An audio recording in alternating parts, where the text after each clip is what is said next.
Hi, I'm Lorraine, Carli, Vice President of Outreach and Advocacy for the National Fire Protection Association and President of the Home Fire Sprinkler Coalition. In this segment, I'm talking to Amy Acton, CEO of the Phoenix Society for Burn Survivors. We all know that today's fires and problem is in 1 and 2 family homes. That's where they're more dangerous for residents and for firefighters. We've heard some really scary statistics. There's a fatality in a US home about every 3 hours or so. And these fires cause thousands of injuries and thousands of lives lost.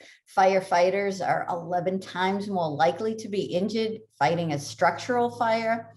And those injuries we know are causing greater exposure risks to our first responders. The Phoenix Society serves burn survivors, loved ones, burn care professionals, researchers, and anyone else that's committed to empowering the burn community and building a safer world. The organization has a special place in my heart because I've had the opportunity to serve on the board and as chair for a bit.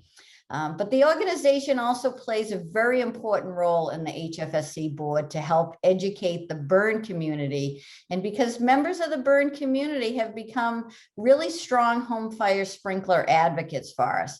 So Amy, thank you for joining us. You individually have been so committed to this issue, as has been brought the Phoenix Society along in this journey with us. So talk a little bit about why this is so important to the Phoenix Society. Yeah, well, again, you mentioned kind of personally and professionally, I've been committed to prevention just because I've always felt like the best prevention of a best treatment of a burn injury is preventing it in the first place. So when the Phoenix Society decided to get involved in prevention, our purpose was really to bring that survivor voice forward. Because we do believe NFPA and HFSC, they have wonderful data about the reason why we need to do these things, but we need that why. We need a stronger why, and that survivor voice and the family members of loved ones who have perished in fire bring that why home in a very deep and an emotional way, because people don't always make decisions on data, they also make it on emotion. And we want people to understand these injuries are not only devastating emotionally, physically, but financially.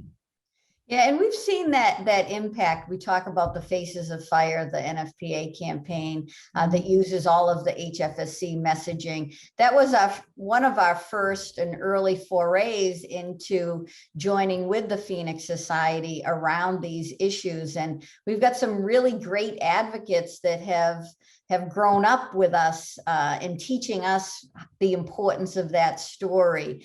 I think about individuals that were injured in their own home in a fire, or somebody that's a firefighter that has seen it from both sides. We have folks that are advocates because they've responded to home fires with devastating injuries, and those that have been injured themselves.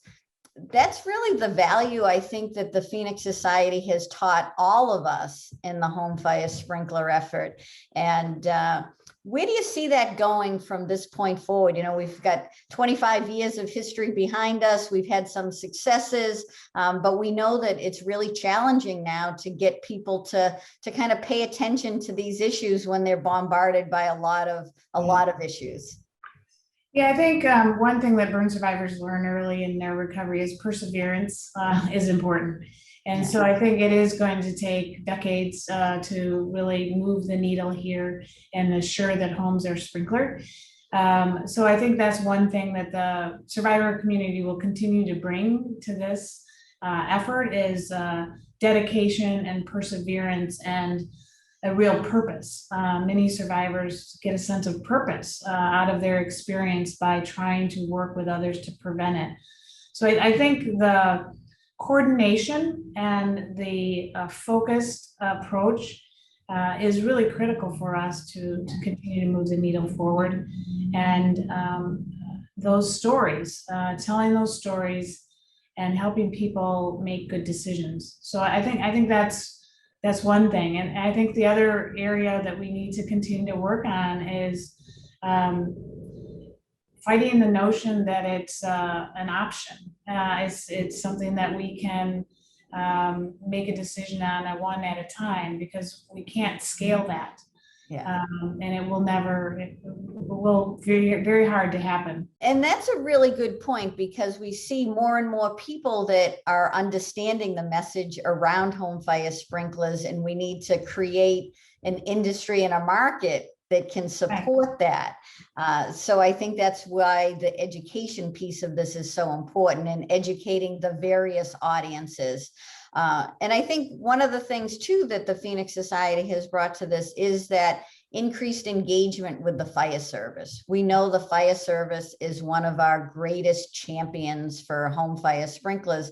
We just need more of them. We need more Built for Life fire departments, and the Phoenix Society's interaction with the fire service around supporting burn survivors in their communities and supporting their fellow first responders as burn survivors is helping to grow that audience too.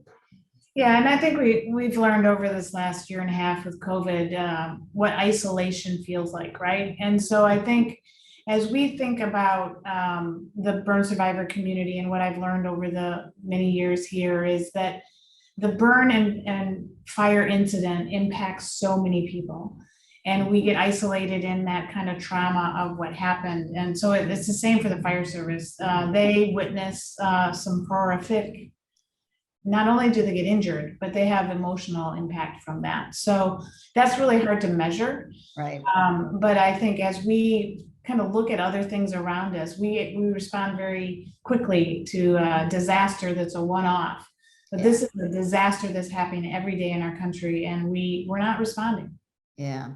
Well, so the strength of HFSC is that we bring the right people and the right organization to the table, committed to this singular effort around education. So thank you for being part of HFSC and our board and our leadership in moving this issue forward. Appreciate you taking the time today. It's my pleasure.